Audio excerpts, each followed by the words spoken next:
আব্দুল কাদের জিলানী রাহমাতুল্লাহি আলাইহি রাস্তা দিয়ে হেঁটে যায়।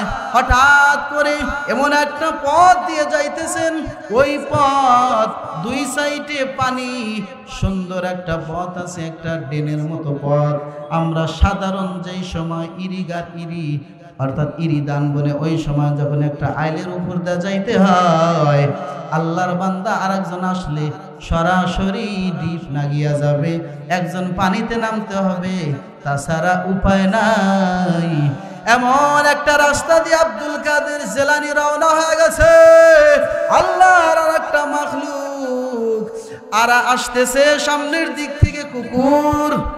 যেটা বলেন কি, কুকুর আসতেছে। এখন কুকুর পানিতে নামবে না আব্দুল কাদের জিলানী নামবে, চিন্তায় পড়ে গেল কি করা যায়। কুকুরও চালাক কম না, কুকুর পানিতে নামে না, কারণ কুকুরও যদি আসে, আব্দুল কাদের জিলানীও যদি যায়, দুজনের সাথে সংঘর্ষ লেগে যায়। কুকুরও দাঁড়াইছে, আব্দুল কাদের জিলানীও দাঁড়ায় গেছে। আল্লাহর গোলামরা, এই কুকুরও দ্বিধাদ্বন্দ্বে পড়ে গেছে, আমি পানিতে আজকে নামবো না, আব্দুল কাদের কাছে পানিতে নামাবো। আব্দুল কাদের জিলানী রাহমাতুল্লাহি আলাইহি চিন্তা করে, আল্লাহর হুকুম না আসা পর্যন্ত আমিও পানিতে নামবো না, কারণ কুকুরের সাথে তো আমার দাম কম না।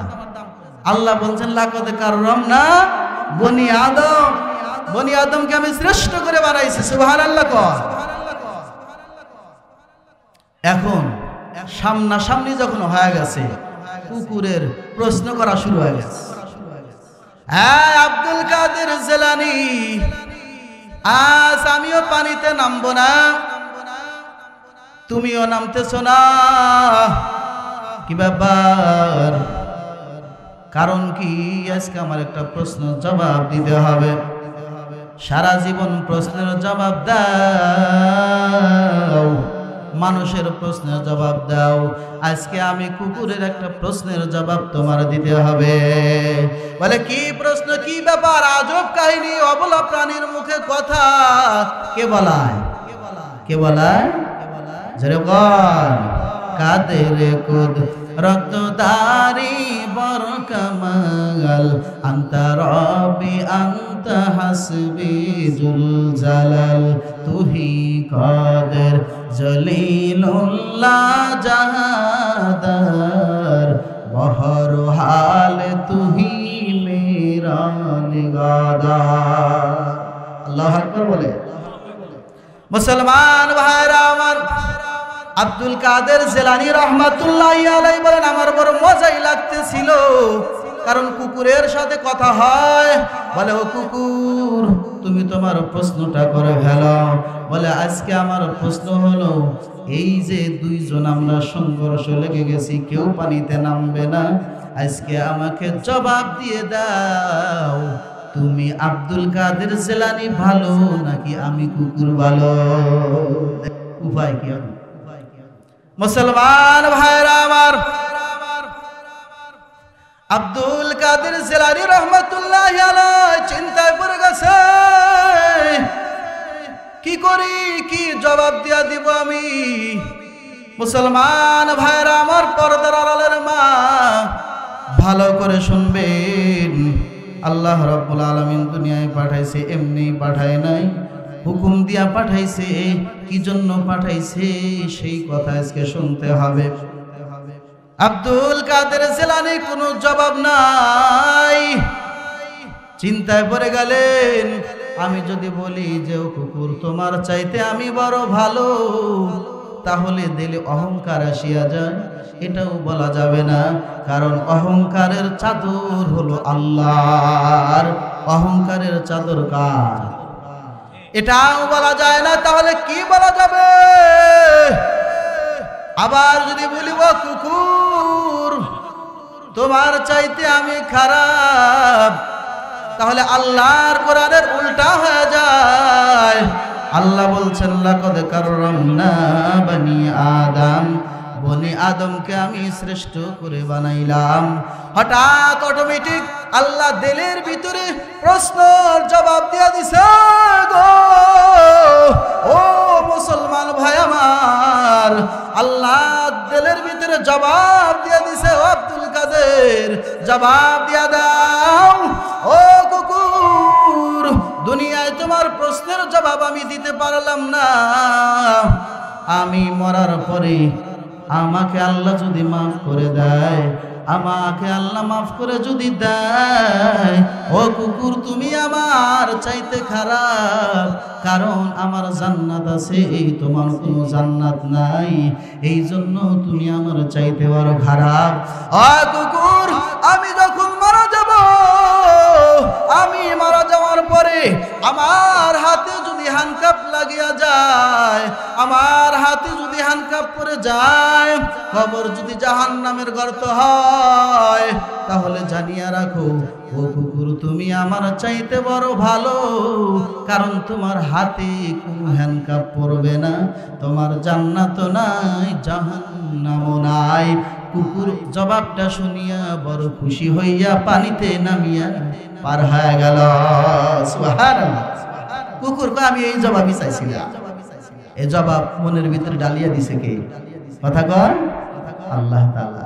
আল্লাহ আল্লাহ কেমন বারক নাম হয়, আল্লাহ আল্লাহ আশিকু কা কাম হয়, अल्लाह अल्लाह तू मेरा सत्तार है, अल्लाह अल्लाह तू मेरा गफ्फार है, या इलाही मुझसे मुझको दूर कर, या इलाही मुझ में तुझको एक नजर, या इलाही तू मेरा माबूद है, या इलाही तू मेरा माशूक है। मरहबा।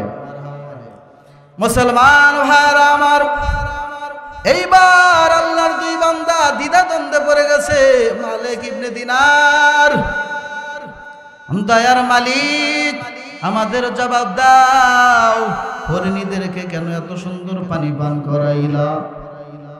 আল্লাহ জবাব দিয়া দেয়, এ মালিক ইবনে দিনার, তোমার তাওয়াক্কুল ছিল বালতির প্রতি, জোরে বলেন কিসের প্রতি? আর হরিণীর তাওয়াক্কুল ছিল আল্লাহ আমাদেরকে পানি পান করাইবে, তারা তাদের বালতি সাহায্যে তারা পানি তুলতে পারবে না, এই জন্য আমি আল্লাহ বালতি ছাড়া তাদের পানি পান করাইছি। তোমরা বালতির প্রতি তোমাদের মনোযোগ চলে গেছে, এই জন্য আমি তোমাদের বালতির সাহায্যেই তোমাদের পানি পান করাইলাম। সুবহানাল্লাহ।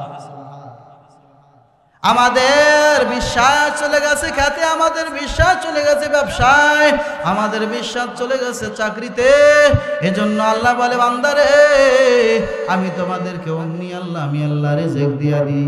সুবহানাল্লাহ। মুসলমান ভাইরা আমার, এই দুনিয়ার হায়াত বড় কম। আল্লাহ তাআলা কোরআনুল কারীমে ইরশাদ করেছেন, আল্লাযী খালাকাল মাউতা ওয়াল হায়াতা লিয়াবলুয়াকুম আইয়ুকুম আহসানু আমালা ওয়া হুয়াল আজিজুল গফুর। আল্লাহু আকবার। মুসলমান ভাইরা আমার, মরণ একদিন হাজির হবে রে মুমিন। আল্লাহর পয়গম্বর বলে মরার সাথে সাথে তোমার কবর। আবু হানিফ সাহেবের আম্মা জান মারা গেছে, আর ঘরে রাখে নাই, কবরে চলে গেছে রে ভাই। সাথে সাথে যত তাড়াতাড়ি রাখা যায় তাড়াতাড়ি কিন্তু শুয়ে আসছে। হ্যাঁ মুসলমান ভাই, আল্লাহর পয়গম্বর জানাইছেন, আল কবর রাউযাতুম মির রিয়াজিল জান্নাহ আও হুফরাতুম মিন হুফারিন নার। কবর কারো জন্য জান্নাতের বাগান হবে এবং কাহারো জন্য জাহান্নামের গর্ত হয়ে যাবে। ওই ব্যক্তির কপাল ভালো যেই ব্যক্তির কবর হবে জান্নাতের বাগান। সুবহানাল্লাহ। কপাল খারাপ কার হবে? যার কবর জাহান্নামের গর্ত হবে। নাউজুবিল্লাহ। কর আযাব সইতে পারবো নাকি? রেডি আছি? কথা বলেন রেডি? আযাব সওয়ার জন্য রেডি আছি তো? তাহলে মেলায় যা ঘুরি, মেয়েদের সাথে আড্ডা দেই, আযাব অটোমেটিক রেডি, মরলেই শুরু। আর যদি কোনো আযাব সইতে পারবো না, একটা লাঠির বাড়ি তো সইতে পারি না, দুনিয়ার আগুন দেখে ভয় পাই, দুনিয়ার লাঠির বাড়ি ভয় পাই, সব কিছু ভয় পাই। আল্লাহ আযাব সইতে পারবো না, আল্লাহ তুমি আমাদেরকে জান্নাত দিও, আমাদেরকে আরামের ঠিকানা করিয়া দিও। তাহলে সমস্ত গুনাহ সারিয়া নেক কাজ করতে হবে, পাঁচ ওয়াক্ত নামাজিওয়ালা হইতে হবে। তুহফাতুল মুমিনিনাল মাউত, মুমিনের মৃত্যু হাদিয়া হয়ে যাবে। সুবহানাল্লাহ। মুমিন বান্দা মরলে কোথায় ঠিকানা হবে? জান্নাত। মুমিনের মৃত্যুটা হাদিয়া, মানে দুনিয়ায় কষ্ট, তাহাজ্জুদ করতে হয়, নামাজ পড়া লাগে, বিভিন্ন কষ্ট। এই জন্য মৃত্যু হইলেই ঘুম জান্নাত। সুবহানাল্লাহ। মুসলমান ভাইরা আমার, আমাদের আজ পরিণতিটা এমন হয়ে গেছে, আমরা কথা না বললেই নয়, আমাদের বিশেষ করে আমাদের বক্তার মঞ্চটা এমন পর্যায়ে চলে গেছে, আসলে কি বলবেন, জনগণকেও দোষ দেওয়া যাচ্ছে না, বক্তাকেও দোষ দেওয়া যাচ্ছে না, এমন পর্যায়ে আমরা পৌঁছে গেছি। সম্মানিত হাজিরিন, আজ গত কিছুদিন আগে আমরা একটা নিউজ দেখলাম, আপনারা হয়তো অনেকে চিনে থাকবেন, আব্দুল কাইয়ুম মিয়াজি নামে একজন বক্তা আছে, আপনারা হয়তো অনেকেই তাকে দেখেছেন। গত কিছুদিন আগে আল্লাহর বান্দা, আহারে আলেম মানুষ, আলেমের কথা বলতেও খারাপ লাগে, ৬০,০০০ টাকা বাজেট করে মাহফিল নিয়েছে, মাহফিল কমিটির পক্ষ থেকে স্বীকারোক্তিও আসছে। এরপর যখন মাহফিলের দিন আসছে, মাহফিলের দিন আল্লাহর বান্দা দুপুরের জোহরের সময় আমাকে এখনই টাকা দিতে হবে, তাহলে মাহফিলে যাব, তাছাড়া যাব না। সম্মানিত হাজিরিন, আমরা কি সুন্দর টাকার জন্য ওয়াজ করি নাকি দিনের প্রচার করি? দিনের প্রচার যদি করি, টাকার উল্লেখ আগে হবে কেন? টাকার উল্লেখ কেন আগে হবে? পরিণতি কি হলো?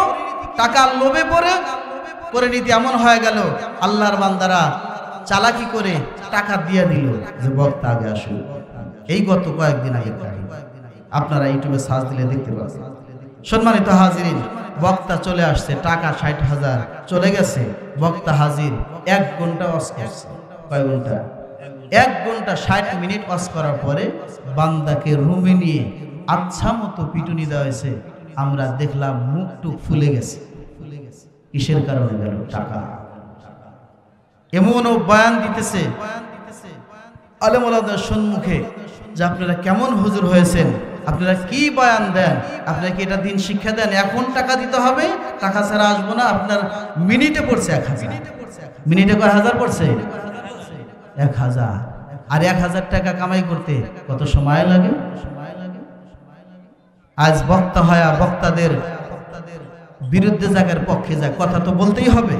সম্মানিত হাজিরিন, এই গত কয়েকদিন আগে যে গোবরেখি আসছিলেন আমাদের এক বক্তা, সুপরিচিত বক্তা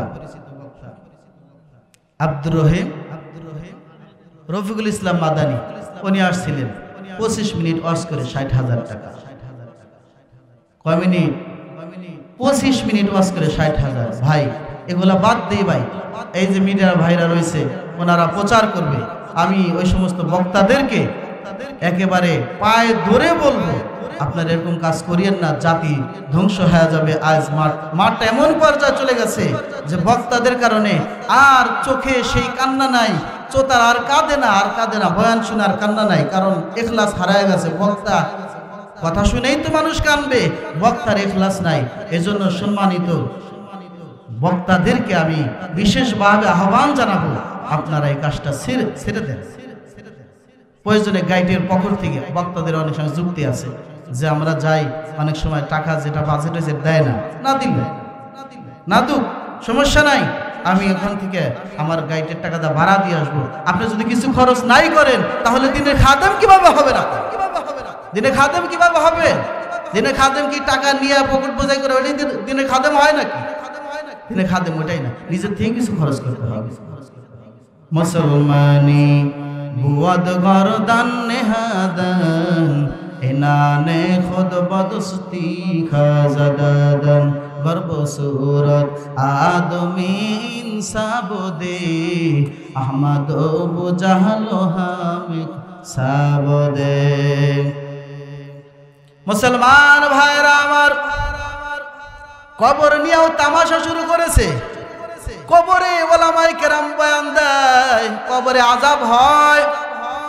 আল্লাহর কিছু বান্দা তারা তামাশা করিয়া ভারতের এক প্রদেশের এক কিছু আল্লাহর বান্দারা তারা চিন্তা করলো কবরে বলে আযাব হয়, কবরে আযাব দেখব কিভাবে আযাব হয়। আপনারা হয়তো অনেকেই ঘটনা শুনেছেন, জানেন। আল্লাহর বান্দারা অটোমেটিক তারা কবরের ভিতরে একটা আস্তানা বানায় ফেললো। বান্দারা মরে নাই, জীবিত মানুষ কবরে চলে গেছে। উপরের ভিতরে উপরে আল্লাহর কিছু বান্দা বাঁশ দিয়া মাটি দিয়া চাপা দিয়েছে। তারা ক্যামেরা নিয়ে ওই জায়গায় উপস্থিত হয়ে গেছে, বিভিন্ন যন্ত্র নিয়ে তারা ওখানে হাজির হয়ে গেল। কি পরিমাণ আযাব হয়, কি পরিমাণ শাস্তি হয় এইটা দেখার জন্য। আপনারা বলেন তো দেখি, জীবিত মানুষের উপরে কি কোনো আযাব হবে? তারা কবরে আযাব শুনে। আল্লাহ রাব্বুল আলামিন বলে, এ দুনিয়ার গোলাম, আমি আল্লাহ যদি তোমাদেরকে না শোনাই শুনতে পারবে না। আল্লাহর এক গোলাম তারা কবরের আযাব শোনার জন্য এক মাইয়াতের কবরে একটা আল্লাহর বান্দারা মাউথপিস সেট করেছিল, ওইখান থেকে তারা আওয়াজ শুনবে। আল্লাহ এমন একটা আওয়াজ শোনাইছে, এক আওয়াজে বান্দা দুনিয়া থেকে বিদায় নিয়ে গেছে। কি আওয়াজ শুনলো এইটা বলার তৌফিক জনগণের কোনোদিন হলো না। এই আল্লাহর বান্দারা ভারতের এক প্রদেশের কিছু গোলাম মস্কারি মুলুক ঠাট্টা মুলুক আল্লাহর বান্দারা ঢুকে গেছে কবরে। এই কবরে যাওয়ার পর আল্লাহর গোলাম আল্লাহ রাব্বুল আলামিনের সাথে যারা বাড়াবাড়ি করে, দুনিয়ায় আল্লাহ ছাড় দেয়, শিরক কখনো দেয় না। কথা বলেন ঠিক কি না? অটোমেটিক তারা যখন প্রস্তুত হয়ে গেছে, মাটি দিয়া চাপা দিয়েছে, আল্লাহ রাব্বুল আলামিন আকাশে মেঘ ধরাইছেন, বৃষ্টি বর্ষণ করেছেন, এমন তুফান উপরে যেই বান্দারা পাহারাদার ছিল সেই বান্দারা পালায় গেছে। এমন মুষলধারে বৃষ্টি হয়েছে রে মুমিন, কবরের ভিতরে সুরঙ্গ পথ হয়ে পানি চলে গেছে। আল্লাহর বান্দারা দেখেন এই কবরটা শুকনা ছিল, এই মাত্র শুকনা থাকলো, আল্লাহর কোথা থেকে পানি হাজির হয়ে গেল, এমন পাঞ্জা হয়ে গেছে হাঁটু পর্যন্ত পানি, এরপরে যখন সিনা পর্যন্ত পানি হয়ে গেছে রে মুমিন, তারপরে গলা পর্যন্ত যখন পানি হয়ে গেল, উপরেও উঠতে পারে না, নিচেও তো যাইতে পারবে না পানি। তওবা করেছে, আল্লাহ বড় ভুল হয়ে গেছে গো, আল্লাহ তুমি মাফ করে দাও, আর কখনো ভুল করব না। আল্লাহ মাফ করে কি করে না? আল্লাহ মাফ করে দিয়েছেন। আল্লাহ রাব্বুল আলামিন ওই কবর থেকে ওই মানুষগুলাকে উদ্ধার করাইছেন। মুসলমান ভাইরা আমার, এ আল্লাহর পয়গম্বরের উম্মতের দল, আল্লাহর সাথে বাড়াবাড়ি করে কেউ পারে নাই, কেউ পারবে না। মুসলমান ভাইরা আমার, আমি বলতেছিলাম তাওয়াক্কুল একমাত্র আল্লাহর উপরই করতে হবে। আল্লাহর পয়গম্বর বয়ান দিতেছেন, সাহাবায়ে কেরাম বসা আছে, আল্লাহর পয়গম্বর বয়ান দেয়, ওয়া মাইয়া তাওয়াক্কাল আলাল্লাহি ফাহুয়া হাসবু, যারা একমাত্র আল্লাহর প্রতি বিশ্বাস রাখবে আল্লাহ তাদের জন্য যথেষ্ট হয়ে যাবে। সুবহানাল্লাহ। আল্লাহর প্রতি যদি বিশ্বাস রাখে কি হয়ে যাবে? যথেষ্ট হয়ে যাবে। এই সাহাবী ওয়াজ বয়ান শুনিয়া এমন পাগল পারা হয়ে গেছে। ও মুমিন আল্লাহর গোলাম, আল্লাহর বান্দা চিন্তা করে, আমি প্রতিজ্ঞা করলাম আল্লাহ রাব্বুল আলামিন যতক্ষণ পর্যন্ত আমাকে কুদরতি হাত দ্বারা খানা না খাওয়াইবে ততক্ষণ পর্যন্ত আমার হাত দ্বারা আমি খানা খাবো না। চিল্লায়া বলেন সুবহানাল্লাহ। কত বড় প্রতিজ্ঞা! আল্লাহ খানা খাওয়াইবে, দুনিয়ার মানুষকে খাওয়ায় না? কথা বলেন, খাওয়ায়। এবং দানিয়াত করে জঙ্গলে চলে গেছে। ও আল্লাহর গোলাম, আল্লাহর প্রতি যদি বিশ্বাস থাকে আল্লাহ খাওয়াইবে। অবশ্যই আল্লাহ বান্দাকে এত মহাব্বত করে গো, কল্পনা করে শেষ কোনোদিন করা যাবে না। জঙ্গলে ইবাদত করতেছে, খানা নাই, 14 বেলা খানা নাই, ইবাদত চলতেছে। আল্লাহ যতক্ষণ খানা না দিবে, কয় বেলা খানা খানায়? 14 বেলা। আর আমি আপনি এক বেলা না খাইলে আর চলে না, একেবারে রুহ দুর্বল। ইফতারি পাওয়ার সাথে সাথে ও টাইম হয়েছে কি না হয়েছে দেখার সময় তাড়াতাড়ি খাওয়া শুরু করছে। আছে না নাই? এখন খবর নিয়ে দেখা যায় বান্দা রোজাই নাই। এত তাড়াহুড়া, এই তাড়াহুড়া যারা করে তারাই বেশিরভাগ রোজা থাকে না। যত তাড়াহুড়ার লোক দেবে তাড়াতাড়ি, হুজুর দেন কত টাইম, কত হয়েছে, আর 5 মিনিট আছে, অতি রোজা নাই। ও কি নাই? রোজা নাই। হুজুর দেখেন কয় মিনিট আছে, কত আজান আজকে, হুজুর কত, তাড়াতাড়ি বলে। আছে না নাই? তাড়াহুড়া করে ইফতারের আগে যারা ইফতার করবে, কাল কঠিন কিয়ামতের ময়দানে এই সমস্ত বান্দাদেরকে আল্লাহ তাআলা উল্টা ঝুলা রাখবে। নাউজুবিল্লাহ। আল্লাহর পয়গম্বরের সাহাবী জঙ্গলের ভিতরে 14 বেলা খানা নাই। জোরে বলেন, কয় বেলা? 14 বেলা খানা নাই। এদিকে দয়ার মালিক আল্লাহ তার রিজিক বাজেট করেছেন, রিজিক তার দুনিয়ায় আছে। মায়ার মালিকের অন্তরে আহারে ঢেউ খেলে যায়, আমার বান্দা 14 বেলা খানা খায় না। ও ফেরেশতার দল, তাকায়া দেখো আমার বান্দা আমার জন্য 14 বেলা খানা খায় না। ফেরেশতারা তাড়াতাড়ি মিকাইলকে বলো আসমানে যাতে তাড়াতাড়ি বৃষ্টি ধরা দেয়, মুষলধারে বৃষ্টি দিয়া দাও। এমন বৃষ্টি দিয়া দিলেন জঙ্গলে পানিতে ভরে গেল, হাঁটু পর্যন্ত পানি হয়ে গেছে, মাজা পর্যন্ত পানি, গলা পর্যন্ত পানি হয়ে গেছে, একেবারে মুখ পর্যন্ত চলে আসছে পানি। আল্লাহ রাব্বুল আলামিন গায়বী আওয়াজ শোনাইছে, ও আমার গোলাম, আমি তোমাকে হুকুম করলাম, তুমি তোমার আসুদা অনুযায়ী তুমি পানি পান করে নাও। সুবহানাল্লাহ। আল্লাহর বান্দা চিন্তা করে, মুখ পর্যন্ত পানি উঠে গেছে, মুখ বন্ধ রাখলাম, নাক দিয়ে নিঃশ্বাস নিলাম, এখন যদি নাকটাও বন্ধ হয়ে যায় আমি আর কি দ্বারা নিঃশ্বাস নিব? পানি পান করলেন। সুবহানাল্লাহ। 14 বেলা খানা নাই, পানি আল্লাহ তাআলা নাক পর্যন্ত এনে খাওয়াইতেছে। সুবহানাল্লাহ। আল্লাহ রাব্বুল আলামিন পানি পান করে খুশি না। আল্লাহ বলে, ও ফেরেশতার দল, ও জিবরাইল, তাড়াতাড়ি যাও, আমার বান্দাটার জন্য জান্নাতের সুষম খাবার, ভালো খাবার খানসা সাজাইয়া বান্দার সামনে হাজির করে দাও। দেখছেন নি অবস্থা? 14 বেলা খায় নাই, এখন জান্নাতি খাবার খায় দুনিয়ায়। সুবহানাল্লাহ করবেন না? একটু জোরে কন্যা সুবহানাল্লাহ।